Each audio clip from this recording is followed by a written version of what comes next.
কুল মান শীল সর্বস্ব ত্যাগ হবে বাবা। যে জন গৌর নামকে ভালোবাসবে, গৌরকে যে জন ভালোবাসবে। এক ভক্তের কথা একটু ছোট করে বলি মা।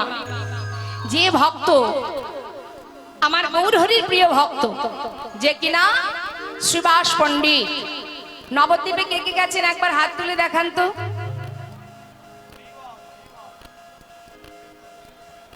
বাবা হরিবল হরিবল। গৌর হরির প্রিয় ভক্ত সুভাষ পণ্ডিত, যিনি ছিলেন তার আগের 3 যুগে দেবর্ষি নারদ। এই সুভাষের কথা একটু বলি মা, যে গৌর হরিকে কেমন ভাবে ভালোবাসতেন। এই সুভাষ পণ্ডিতের ঘরে আমার গৌর হরি সদা সর্বদাই হরিনাম কীর্তন করতেন। তা সুভাষ পণ্ডিতের ঘরে যখন তিনি নাম সংকীর্তন করতেন, সুভাষের স্ত্রী মালিনী তিনি নানাবিধ রান্না করতেন, নানাবিধ ব্যঞ্জন রন্ধন করতেন প্রভু সেবার জন্য। প্রতিদিন রান্না করে গৌর হরি সেবা, ভক্ত সেবা দিতেন। তা বাবা হঠাৎ ভগবানের কি লীলা দেখুন মা। ওই গৌর হরি ভক্তদের নিয়ে সুভাষের ঘরে যখন হরিনাম করছে বাবা, হঠাৎ সুভাষের একমাত্র সন্তান মারা যায়। নিতাই গৌর হরি। তাই সন্তান যখন মারা গেছে, যার সন্তানে চলে গেছে একমাত্র সেই জানে সন্তান শোক কাকে বলে। তাই সন্তান মারা গেছে দেখে মৃত সন্তানকে কোলের মধ্যে করে নিয়ে মালিনী নয়নের জলে বুক ভাসিয়ে কাঁদছে। এবার যখন মালিনী কাঁদছে বাবা, পাশের ঘরে সুভাষ পণ্ডিত কিন্তু ভক্তদের নিয়ে হরিনাম করতে করতে হঠাৎ তার কানে ওই মালিনীর কান্নার শব্দটা চলে এলো। আর যখনই কিনা মালিনীর কান্নার শব্দ পেল, তাড়াতাড়ি করে পাশের ঘরে এসে মালিনীর কোলে সন্তানকে দেখে জিজ্ঞাসা করছে সুভাষ, যে মালিনী তুমি কাঁদছো কেন? তখন মালিনী সেই মৃত সন্তানকে কোলে করে নিয়ে স্বামীকে জড়িয়ে ধরে বলছে, স্বামী আমাদের একমাত্র সন্তান মারা গেছে। মালিনী আমাদের সন্তান মারা গেছে? হ্যাঁ। বলো স্বামী, আমারই ঘরে মহাপ্রভু হরিনাম করছে, আমারই ঘরে ভক্তদের নিয়ে তিনি নাম করতে করতে আজ আমার সংসারে, আমার ঘরে কেন এমন অমঙ্গল হলো? বলো প্রভু, বলো প্রভু, থাকতে কেন আজ আমার ঘরে এমন অমঙ্গল? একটিবার বলো প্রভু। সুভাষ পণ্ডিত বলছে, মালিনী শান্ত হও। দেখো মালিনী, আমাদের একমাত্র সন্তান চলে গেছে এটা ঠিক, কিন্তু মালিনী যার হাতে যতটুকু সময় আছে সে তো সেইটুকু সময় থাকবে। আর তাছাড়া সন্তানকে ধরে রাখার ক্ষমতা আমাদের কারোরই নেই। মালিনী তুমি কেঁদো না, শুধু তোমাকে একটা কথা বলি শোনো মালিনী, যখন আমার সন্তান মারা গেছে তখন আমারই ঘরে স্বয়ং মহাপ্রভু তিনি ভক্তগণকে সঙ্গে করে নিয়ে হরিনামে মত্ত হয়ে আছে। সেই নাম শ্রবণ করতে করতে আমার একমাত্র পুত্র মারা গেছে। মালিনী, এতে তো তোমার খুশি হবার কথা। একমাত্র সন্তান বলতে পারো, সবার ঘরেই তো সন্তান আছে, কিন্তু আমার ঘরে স্বয়ং মহাপ্রভু ভক্তদের নিয়ে যেভাবে হরিনাম গাইছে, সেই নাম শুনতে শুনতে তিনি মারা গেছে। বলো মালিনী, এমন ভাগ্য কয়জনার হতে পারে? তুমি কেঁদো না মালিনী, সন্তানকে ধরে রাখার ক্ষমতা আমাদের নেই, তাই তোমায় বারণ করছি তুমি কেঁদো না। কেন জানো, আমারই ঘরে মহাপ্রভু ভক্তদের নিয়ে হরিনাম করছে। যদি তার হরিনাম শুনতে শুনতে, আহা হরিনাম গাইতে গাইতে এই কান্নার শব্দ শুনতে পাই, হয়তো তার হরিনামের বিঘ্ন ঘটে যাবে।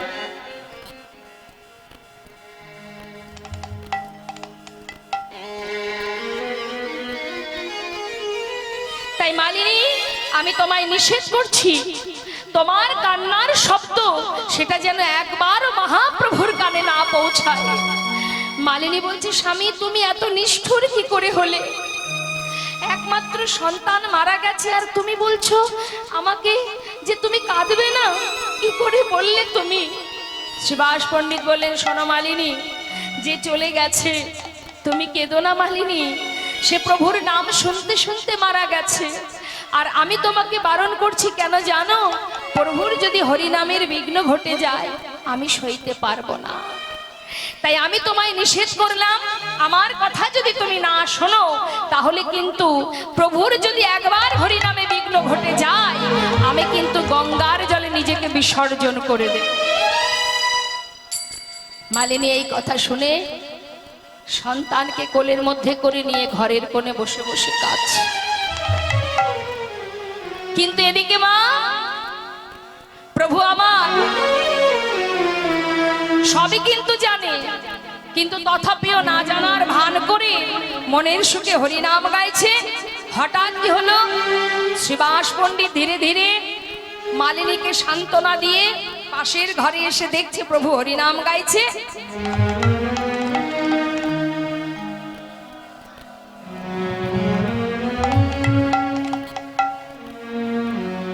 সুভাষ পণ্ডিত চিন্তা করলেন,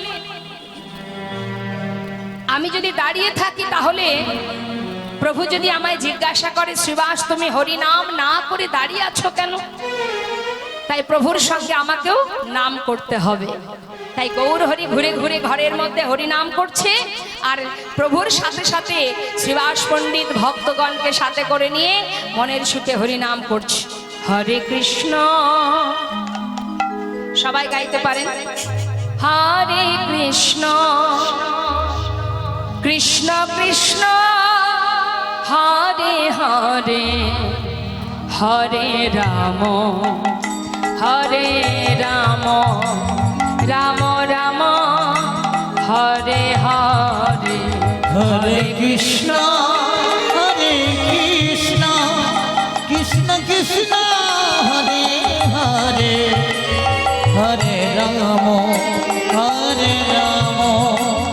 রাম রাম হরে হরে। হরে কৃষ্ণ কৃষ্ণ কৃষ্ণ হরে হরি বল। মায়েরা উলু ধরে রাম, হরে রাম রাম রাম হরে হরে। হরে কৃষ্ণ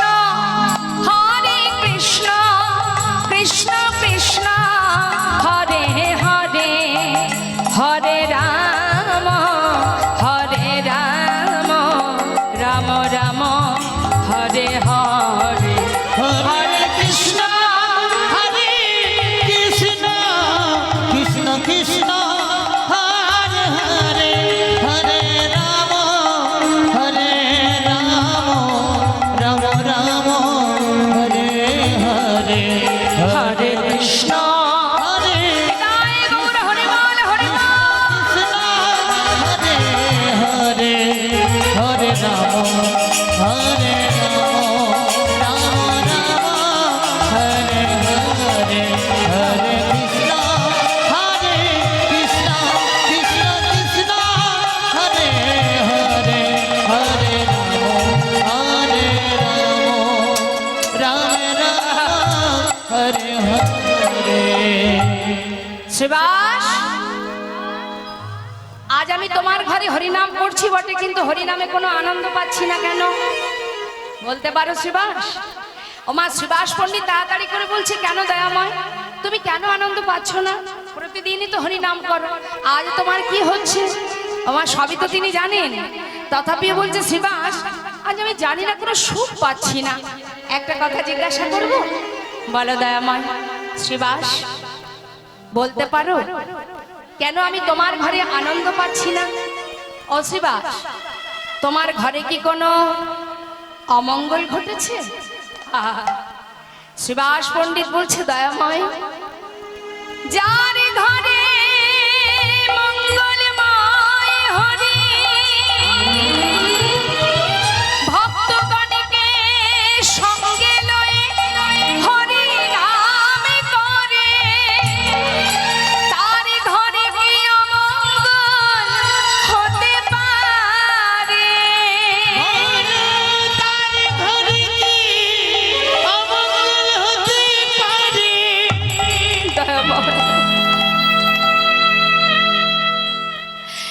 যার ঘরে করুণাময় দয়াল, যার ঘরে মঙ্গলময় কৃপাময়, যিনি কাঙালের হরি, যিনি পথিত পাবন, সে ঘরে অমঙ্গল হবে কেমন করে? দয়াময়, আমার ঘরে কোনো অমঙ্গল হয়নি গৌর হরি।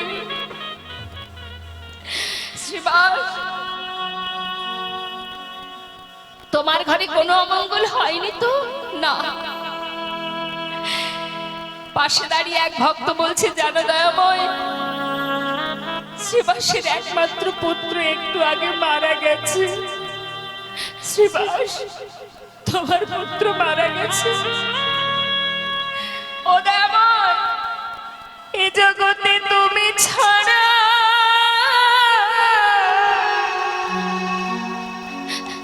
আমার আর কেহ নাই।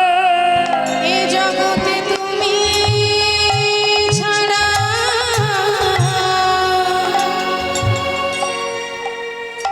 আমার আর কেহ নাই। তুমি আমার মাতা পিতা,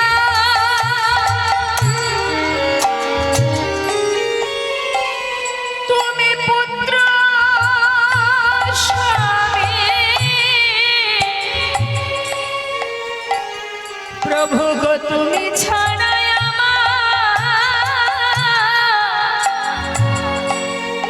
আমার আর কেহ নাই। তুমি আমার মাতা পিতা,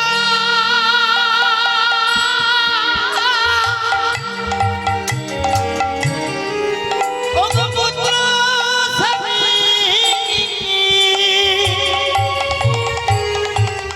এ জগতে তুমি ছাড়া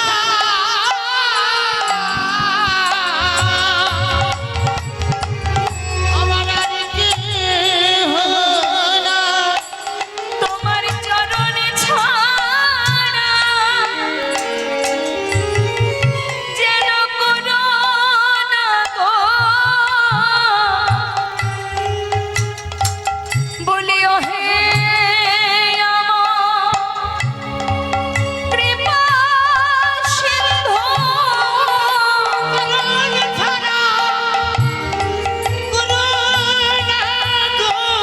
ওহে আমার কৃপা সিন্ধু,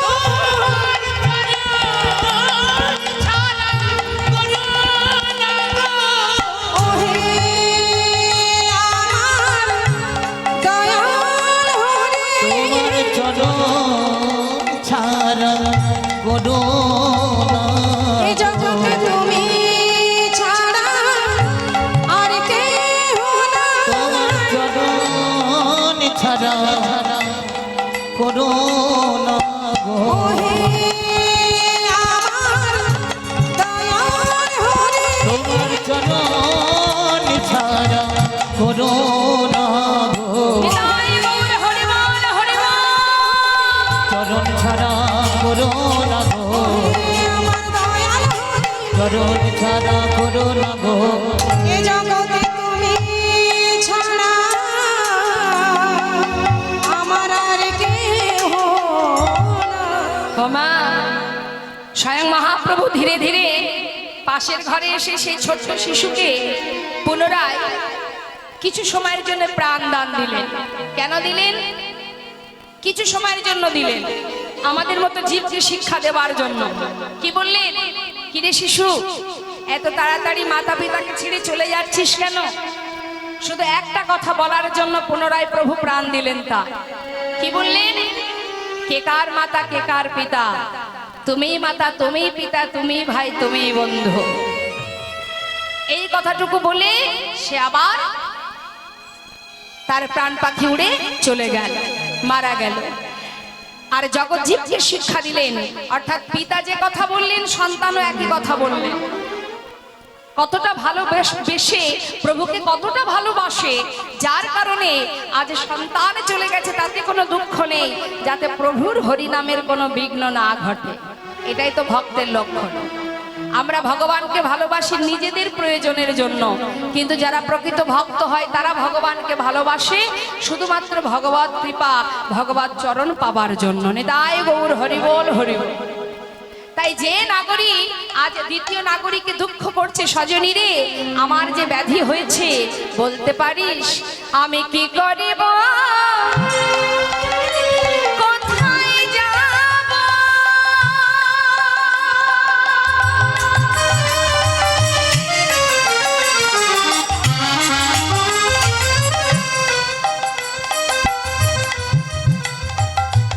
ওই গোড়ায় অনুরাগে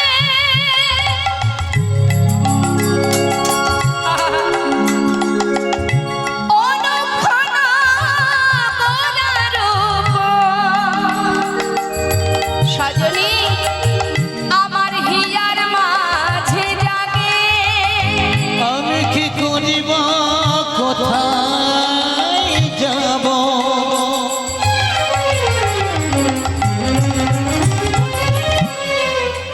আমার গোড়ায় অনুরাগে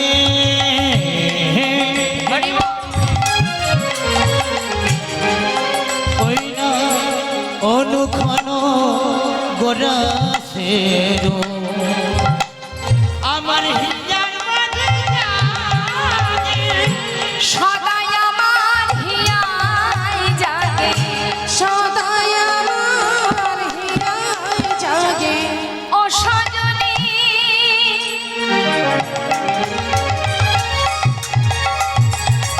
ওই গোড়ার উপর করে সদাই আমার হিয়ায় জাগে।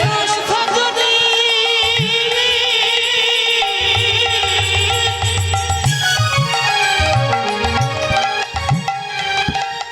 আমার গোড়ার উপর সদাই আমার হিয়ায় জাগে। ওরে আমাতে আর আমি নাই রে, বল বল কেমন মনে বাজবো বলো। তাই গৌর হরি বল হরি বল। আমাতে আর আমি নাই রে,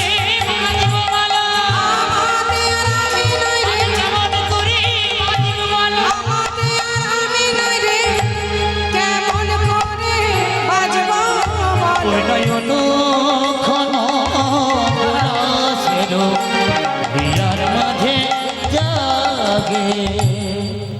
কাজী নজরুল ইসলাম গৌর প্রেমে পাগল হয়ে তিনি সুন্দর একটি গান বেঁধেছিলেন। মা, তার তো অনেক গান আছে, সখী শেহরি কেমন বল।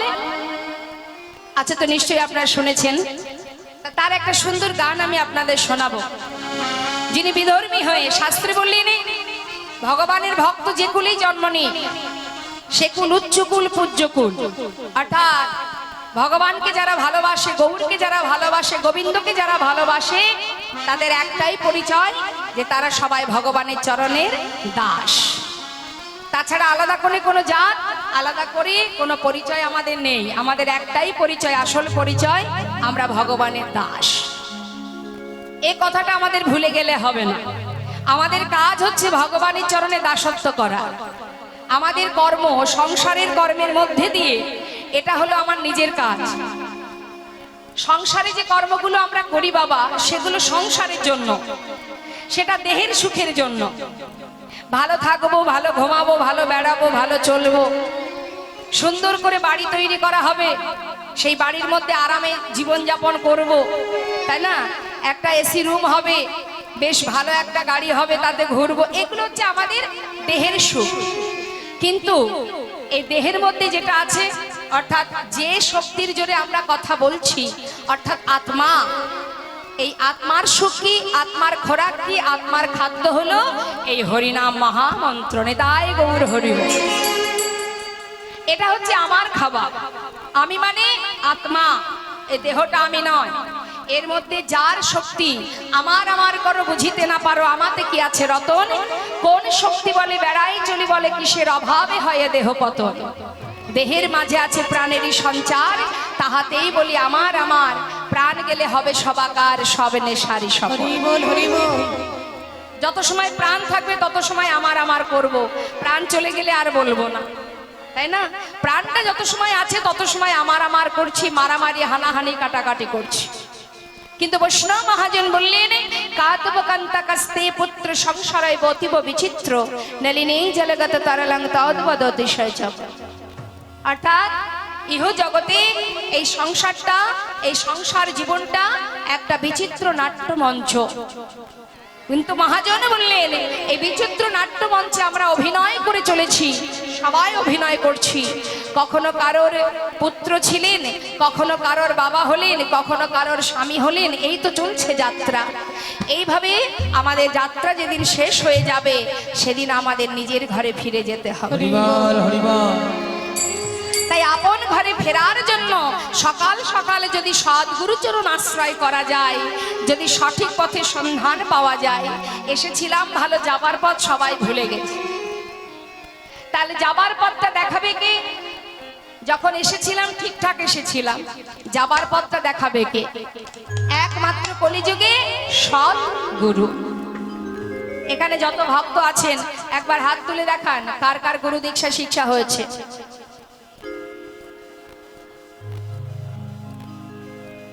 আর যারা হাত তুললেন না, এখনো দীক্ষা শিক্ষা নেওয়া হয়নি? হয়নি? হয়েছে? তাহলে হাত তুলতেও কি কষ্ট হচ্ছে? হাত তুলতে, হরিবাসরে হাত তুলতে যদি কষ্ট হয়, তাহলে বাড়ির কাজ করতেও তো কষ্ট হয় নাকি? সেখানে কেউ ছাড়বে না, কিন্তু এখানে আমরা মনে মনে ভাবছি কষ্ট করে আর কেনই বা হাত তুলবো, কি দরকার তোলা? হ্যাঁ, এই তো সুযোগ। সাধুগুরু বৈষ্ণবের সঙ্গ করতে করতে যদি এইখানে বসে যে যতটুকু কর্ম করবে, বাড়িতে তো সংসারের কাজের চাপে আমাদের ভগবানের নাম করা হয় না। আর এই যে কমিটির ভক্তগণ এত সুন্দর আয়োজন করেছে, আপনারা দূর দূরান্ত থেকে এসেছেন কৃষ্ণ নাম হরিনাম শ্রবণ করতে, সেই সঙ্গে আরো একটা লাভ না, সাধু সঙ্গ করছেন আপনারা। এখানে সবাই যে এসেছে কেউ কিন্তু অন্য কারণে আসেনি, সবাই এসেছে হরিনাম কৃষ্ণ নাম শ্রবণ করবে বলে। তাহলে কৃষ্ণ নাম শ্রবণ করতে যারা আসে তারাই তো পরম ভক্ত। আর পরম ভক্ত যারা হয়, যাদের চিত্ত শুদ্ধ হয়, তারাই আসে অমৃত কথা শ্রবণ করতে। আর তাদের সঙ্গ পাচ্ছেন আপনি। এখানে অনেক সাধুগুরু বৈষ্ণব আছে যাদের চরণধুলি আপনি মাংছেন, যাদের চরণধুলি মাথায় রাখছেন, যাদের সঙ্গ লাভ করছেন। শুধুমাত্র তিলক করলেই যে সে ভক্ত হয়, শুধুমাত্র মালা জপ করলেই যে সে ভক্ত হয় তা কিন্তু নয়। ভক্ত অনেকেই আছে যাদের হয়তো তিলক নেই কপালে, হাতে নামের মালা নেই, কিন্তু তারাও দিনান্তে একবার প্রভুকে ভালোবাসে। তারাও দিনান্তে একবার ঘরের কোণে বসে চোখের জলে বুক ভাসিয়ে নিজেকে গৌর হরির চরণে সঁপে দিয়ে হা গৌর বলে কাঁদে। এমনও ভক্ত কেউ আছে জগতে, ইহ জগতেই আছে, এখানেই আছে। সেই ভক্ত সঙ্গ সাধু সঙ্গ আপনারা করছেন, এটা কি কম পাওয়া মা? সবাই তো পায় না, আপনারা পেয়েছেন, এটা আপনাদের সৌভাগ্য। কখন চলে যাবে প্রাণ পাখি কেউ জানে না। তাই সময়টা নষ্ট না করে গুরুচরণ আশ্রয় করে যত সময় এখানে কীর্তন হবে, দু বাহু তুলে সবাই হরিধ্বনি করবেন, উলুধ্বনি করবেন, দুটি বাহু তুলবেন। দেখি সবাই মিলে একবার দু বাহু তুলুন, আর একবার আমার সাথে সবাই একটু হরিনাম মহামন্ত্র জপ করুন, গাইবেন সবাই। হাত তুলুন, হাত কিন্তু কেউ নামাবেন না। হ্যাঁ, শুনে নিন, আমি গাইবো, আমার নাম শেষ হলে আপনারা গাইবেন। সুরটা ভালো করে জেনে নিন, হাতে তালি দিয়ে সবাই প্রাণ ভরে মহামন্ত্র জপ করুন। হরে কৃষ্ণ হরে কৃষ্ণ কৃষ্ণ কৃষ্ণ হরে হরে, হরে রাম হরে রাম, রাম রাম হরে হরে, হরে কৃষ্ণ, বলুন হরে কৃষ্ণ।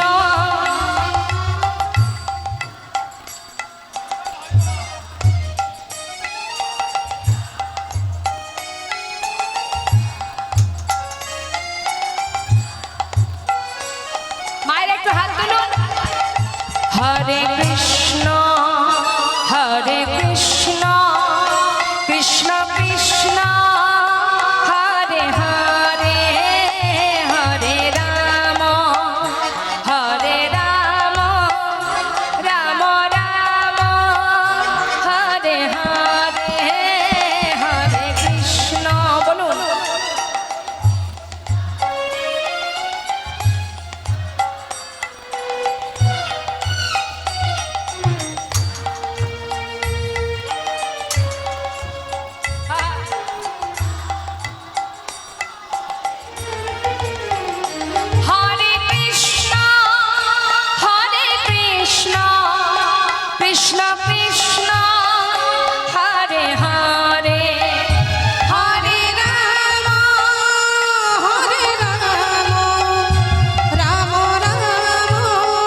কৃষ্ণ কৃষ্ণ হরে হরে হরে রাম হরে রাম রাম রাম হরে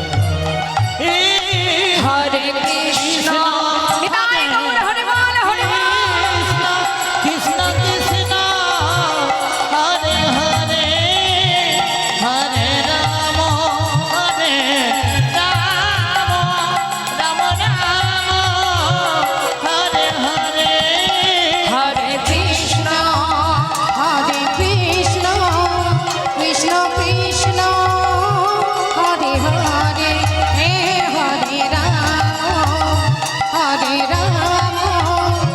রাম রাম হরে হরে হরে কৃষ্ণ হরে কৃষ্ণ কৃষ্ণ কৃষ্ণ হরে হরে হরে রাম হরে রাম রাম রাম হরে হরে নিতাই গৌর হরি বল হরি বল। কৃষ্ণ কৃষ্ণ হরে হরে হরে রাম রাম হরে হরে জনিতাই জয় গৌর নাম ছাড়া কলিজীবের নাহি আর ধর্ম সর্বধর্ম সার নামে এই শাস্ত্র মর্ম। আজ নদিয়া নাগরী বললেন সজনী এ ব্যাধি সারাবো কোথায়? তখন দ্বিতীয় নাগরী বললেন এই ব্যাধি সারানোর কোনো রাস্তা নেই, তবে একটা উপায় বলা যায়, যদি তুমি সাধু সঙ্গ করতে পারো ভক্ত সঙ্গ করতে পারো তাহলে কি হবে? এই ব্যাধি সারা তো দূরের কথা আরো দ্বিগুণ হবে। নিতাই গৌর হরি বল। তাহলে ব্যাধি যদি না সারে তাহলে ব্যাধি যাতে দ্বিগুণ হয় সেই ব্যবস্থা করতে হবে। হ্যাঁ, আজ এই লীলার পাশে দাঁড়িয়ে বৈষ্ণব মহাজন বললেন দেখো দেখো আহা গৌরাঙ্গ প্রীতি খানি বড়য় বিষাদ। গৌরাঙ্গ প্রীতি খানি বড়য় বিষাদ আর গোরাঙ্গ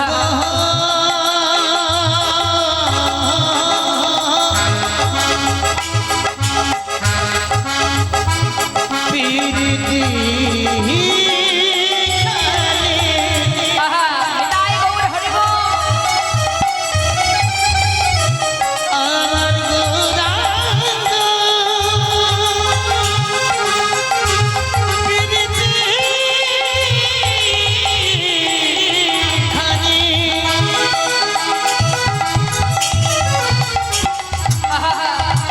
আমার গোরাঙ্গ প্রীতি খানি গৌরাঙ্গ প্রীতি খানি বড়য় বিষাদ ও আমার গোরাঙ্গ প্রীতি খানি বড়য় বিষাদ পাশু কহে নাহি রহে ফুলের ধর বাসু কহে নাহি রহে ফুলেরি ধর কিছু রইল না রইল না রইল না রইল না না না কিছু রইল না রইল না কিছু রইল না রইল না ওই গোরা রূপে নয়ন দিয়ে কিছু রইল না রইল না গোরা রূপে নয়ন দিয়ে আহা ওই চরণে সব সপিলা